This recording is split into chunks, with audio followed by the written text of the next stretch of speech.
federal government pledges more commitment to development of infrastructure along economic corridors.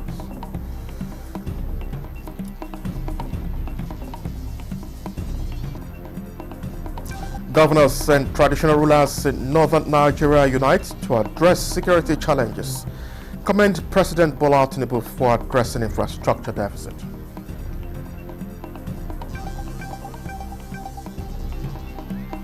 And first batch of Nigeria's pilgrims to 2025 Hajj arrives Saudi Arabia.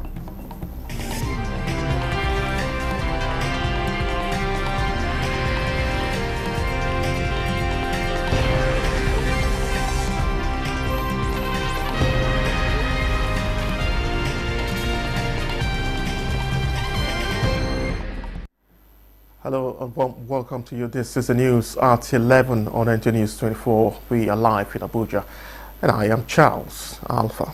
The federal government has expressed the resolve to open up all roads within the economic corridors of the country, inspecting the ongoing construction within the Maraba-Kefi axis of the Kefi-Enugu dual carriageway, which extends to other southern parts of the country. Minister of Works for State Bello Muhammad Goronyo commended the level of works done so far. 42% of the entire project has been completed. Kenneth Nanim reports. The Section 3 of Lafia-Enugu dual carriageway, which is the Maraba-Kefi axis, was awarded in June 2023, and it is 87.3 km in length, both bands put together. Having been given a 30-month completion timeline, Minister of Works for State, Bello Muhammad Goronyo, set out for an inspection. He appears satisfied and discloses plans by the federal government to ensure that the project is completed and inaugurated. It is going to be completed along with other projects that are ongoing across this corridor, so that at the end of June 2026, Mr. President, by the special grace of God, will come and commission this very laudable project for Nigerians. We have opened a corridor for economy, for movement of goods and services, and of course by extension reducing travel time. The Federal Controller of Works in the FCT, Yakubu Usman, and the project manager of the company handling the project, Ronald Leo, explained some of the challenges being experienced. This road is heavily trafficked. So there are challenges controlling the traffic, especially in built-up areas. We collaborate with the road safety and other law enforcement agents to help in managing the traffic situation. We're lacking of just the cash to finish this project. As a Sukuk-funded project, the minister explains that money is already at hand and there will be no delay in payment as soon as all requirements are met regarding job certification. Kenneth Nadim, NTA News. The 19 northern governors and traditional rulers of the region have commended President Bola Tinubu for his efforts in addressing the infrastructure deficit in northern Nigeria. Speaking during their joint meeting in Kaduna to deliberate on strategies on tackling the challenges facing the region, the leaders noted that the president is on the right path towards transforming the nation. Mohammed Umar Chinge reports.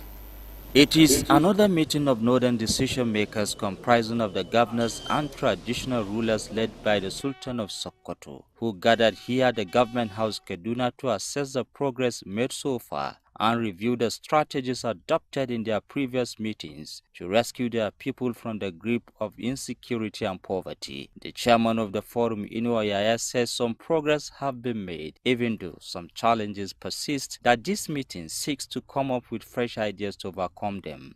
We must move beyond rhetoric to concrete actions that will take our children off the streets and provide them with quality education, vocational and professional skills.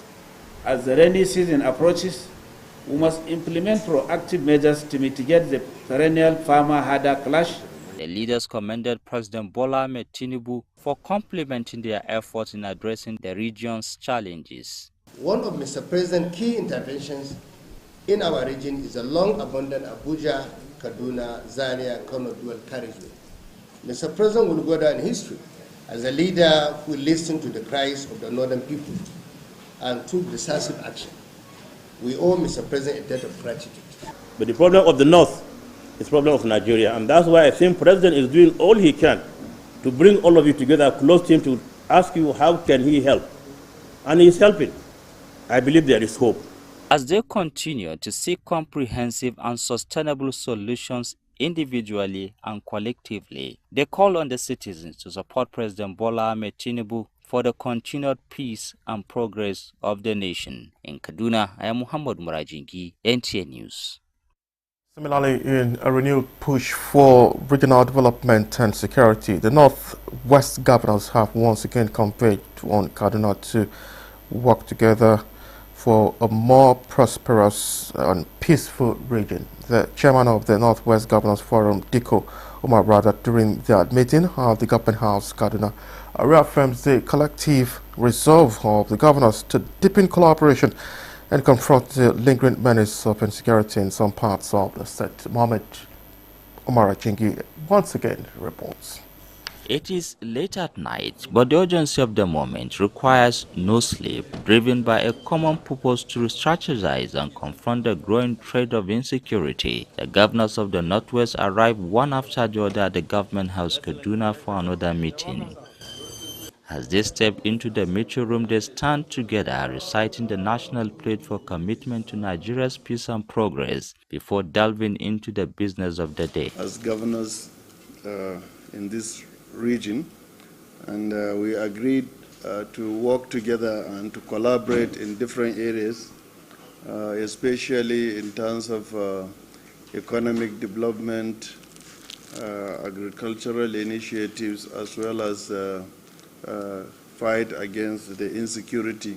This is a forum that focuses attention on economic development and prosperity of our people, and I will continue to pursue that agenda. Issue of unemployment, and most importantly, our collective resolve to have a position on how we can work closely together in addressing the problem of insecurity, because we believe no state can do it alone. And we believe we will need synergy for us to work together. And another area that we believe we need to work together is trying to work closely with the different partners. The forum was born out of their collective resolve to face their shared challenges with unity. In Kaduna, I am Muhammad Murajingi, NTA News. The Minister of Information and National Orientation, Mohammed Idris, wants Nigerians to use social media as a tool for unifying and promoting values that could engineer the country's development. The minister was a guest speaker at the 2025 edition of the TEDx for Abuja Youth, organized by Nigerian Talib International College, Abuja. Salih Abdullahi Gwanara reports. At the 2025 edition of the show at this school, the inspiring life experience of Nigeria's Minister of Information and National Orientation, Mohammed Idris, on how he successfully nurtured his career at the young age of 16, caught the attention of both the old and the young minds who are aspiring to build a passion. The birth of the digital world also brought about the birth of the era of great misinformation, fake news, and disinformation. And therefore, that dream of becoming an instant broadcaster at age 16, and now as Nigeria's Minister of Information and National Orientation, I thought that I could use my valuable position to change things. We came about with a set of 5 pillars, trying to refine the Nigerian media and information ecosystem, trying to drive away the era of fake news, disinformation, and misinformation. Now that his dream comes to pass as a media entrepreneur and the chief spokesman of Nigeria, he reassured this younger generation that policies under his watch are those that will promote sanity in the media ecosystem, as evidenced in the UNESCO Category 2 Media and Information Literacy Institute, whose establishment he is supervising in Nigeria. You need that because in this age, the social media especially can both be a unifier and also an agent of destruction, depending on how you use it. We want everyone to use the social media especially, which has come to stay, by the way, as a tool for unifying all of us, for progress, for development of our country and of the world generally, not a tool for destruction. This year's theme is passion, and the aim is for the driving forces behind great ideas, the courage to pursue them, and the impact of relentless dedication on personal and societal transformation. TED is an acronym of Technology, Entertainment and Design, an American-Canadian non-profit media organization that shares educational and inspiring ideas with people worldwide in order to effect positive change in society. In Abuja, Salihu Abdullahi Gwanara, NTA News. And on health now, the Lagos State Governor Babajide Sanwo-Olu has restated the commitment to increase investment in healthcare infrastructure across the state, with a focus on emergency response, maternal care, and disease prevention to meet the growing needs of the people. The governor stated this while inaugurating the newly constructed Accident and Emergency Center in Ekpe, Lagos. Joy Ken Abapoya reports. The newly constructed Accident and Emergency Center, located on the premises of the Federal Medical Center Ekpe, has 4 operational zones equipped with triage units, emergency wards, diagnostic sections, staff lounges, and waiting areas. Governor Babajide Sanwo-Olu, who says the project has set a new benchmark for public-private partnership in health infrastructure, noted that the facility will expand access to life-saving medical care for residents of Ekpe and environs. It's difficult for us to say that this is when accident is going to happen. We don't know. But a facility, a world-class facility like this, will ensure that when it does happen, you have a place where you can bring them in first to quickly stabilize people. And it's always that first 24 to 48 hours, sometimes that is critical at stabilizing life. Lagos State Commissioner for Health, Professor Akin Abayomi, says the state government would continue to develop initiatives that enhance healthcare delivery, including the design of programs that ensure the sustainability of emergency services. It's not the time to start looking around for experts. You must arrive at a place where everything is in place. And our policy of putting a trauma center on all the major axes coming into Lagos, and especially higher level trauma centers in the center of Lagos, is coming to fruition. And this is one more step in that direction. Every element has been carefully planned to serve both patients and healthcare providers with dignity, speed, and compassion. With the inauguration of the newly constructed facility, the Ekpe division of Lagos now has a fully functional trauma center. In Lagos, Joy Ken Abapoya, NTA News. Meanwhile, the Embassy of the Federal Republic of Nigeria in the Kingdom of Saudi Arabia is assuring the Nigerian contingent for this year's Hajj that their safety and comfort are guaranteed throughout the Hajj season. Head of the embassy, Dr. Ibrahim Modibo Umar, gave the assurance while formally welcoming the Nigerian inaugural flight at the Prince Abdul Aziz International Airport, Medina. Our correspondent Jamil Ibrahim has more. The Nigerian inaugural flight for this year's Hajj, which took off from Owerri, Imo State, safely landed at the Prince Muhammad Ibn Abdulaziz International Airport, Medina. On hand to receive the pilgrims were officials of the National Hajj Commission of Nigeria and those of the Nigerian Embassy in the Kingdom of Saudi Arabia, led by Dr. Ibrahim Modibo Umar.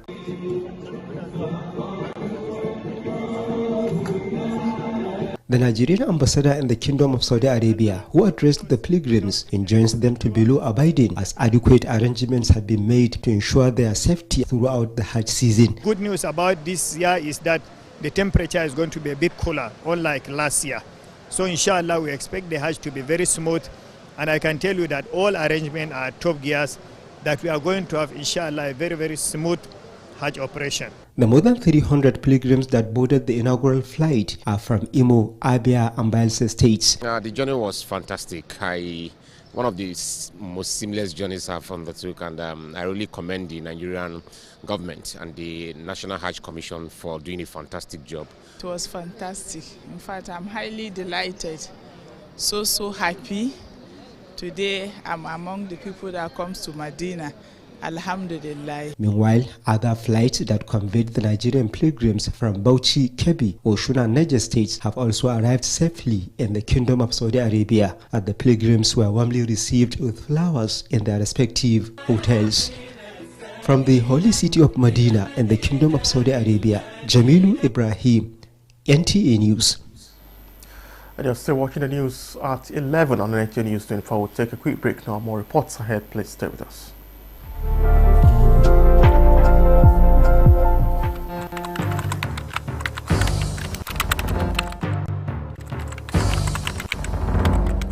I therefore call on my colleagues, or media professionals and editors, to be discerning in their reportage. We must deny these groups the undue publicity they crave. We must take them off the front pages and accurately report them as the criminals that they are, without glorifying their acts or giving credence to their false narratives. These, of course, are not freedom fighters. They are murderers, kidnappers, and destroyers, and they must be presented as such.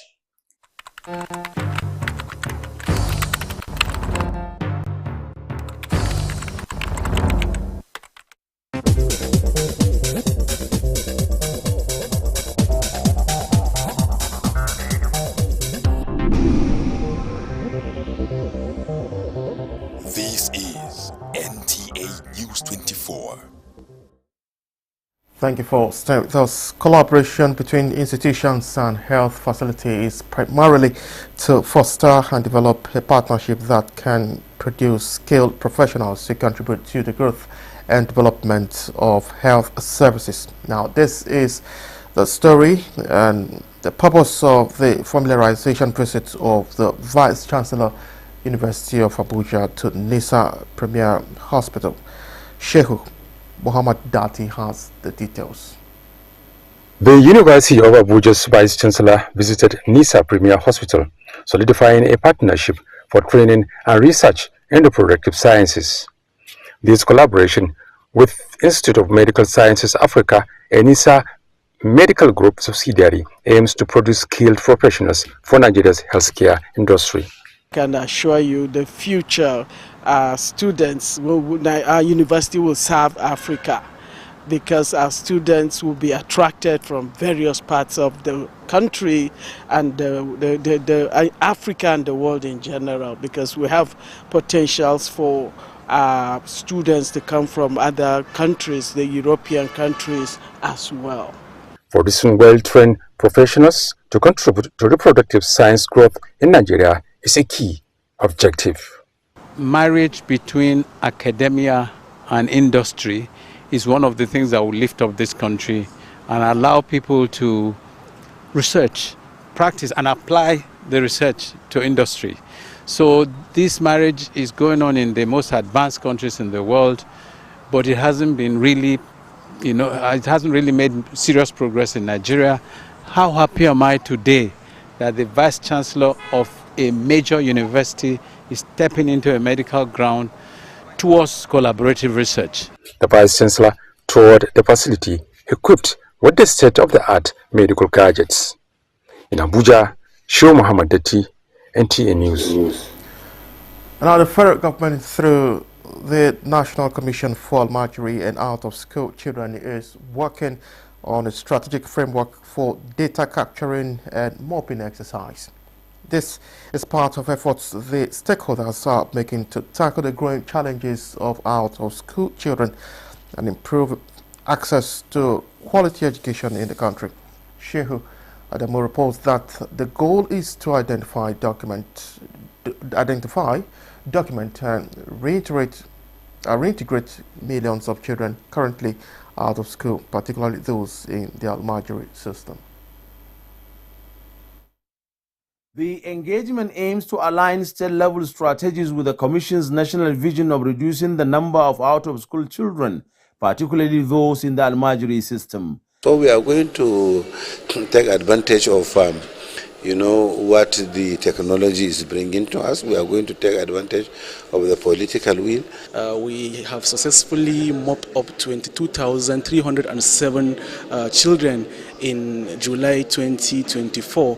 This is exactly why the Executive Secretary felt that there is need for this newly recruited staff to learn from past experiences. Participants will oversee the data mopping exercise, identifying vulnerable children, and coordinate grassroots reintegration efforts. The training was really insightful. It really opened a lot of doors and avenues for understanding on how to manage the situations. And Trend State team leaders now in place, the Commission says it is ready to take the campaign against educational inclusion to every corner of Nigeria. The mandate of the Commission allows us to set up schools. So in the near future, very quickly, you will see that we have set up our own schools, or at least we start with learning centers. With the commitment of the federal government and strategic grassroots planning, the Commission says no child will be left behind. In Kano, Shehu Adamu, NTA News. Hadejia Jamare River Basin Development Authority says it has set aside 250 hectares of arable land for all year-round farming in Kano, Jigawa, and Bauchi State. This is aligned with the present administration renewed hope agenda of empowering farmers to produce enough food for both domestic consumption and effort. Nasu Hassan Barrow reports that apart from enhancing food security, the program will generate millions of jobs through the farming value chains. For decades, the Hadejia Jama'are River Basin Development Authority has been a lifeline for thousands of farmers in Kano, Jigawa and Bauchi states and surrounding areas. As the nation strives for food security, revitalizing the sector is essential for boosting agricultural production. Despite its potential, many farmers still face water shortages, threatening their productivity. To address these challenges, the federal government has rehabilitated dams, expanded irrigation networks, and trained the farmers on modern farming. This is in addition to allowing them have ownership of some of the facilities. So Mr. President has given us the marching order to see whatever we can do to introduce new techniques, new technologies into this, into farming, especially irrigation. We are going to deploy solar pumps, industrial, heavy industrial boreholes, and also when you come to small tools that farmers will be using instead of the traditional, we know that is hoe and small archaic tools that we have been using. For many farmers, these efforts are already making a difference, transforming dry fields into green productive farmlands. In addition, delegations from within and outside Nigeria paid a visit to the sites to interact with the farmers to monitor the successes recorded and profile solutions to their problems. We will also explore other new initiatives in irrigation, especially greenhouse agriculture, hydroponics, and we are going to promote a pet project of every home a garden. We are also going to promote that, so that at the end of the year we'll have a number of farmers being empowered and also increase the kind of food we produce. With these efforts put in place, farmers under the scheme are poised to experience increased yield, potentially leading to biennial harvest and improved livelihood. In Kano, Yahanasa Hassan Barrow, NTA News. And this is where we end the news. Many thanks for watching. I am Charles Alpha.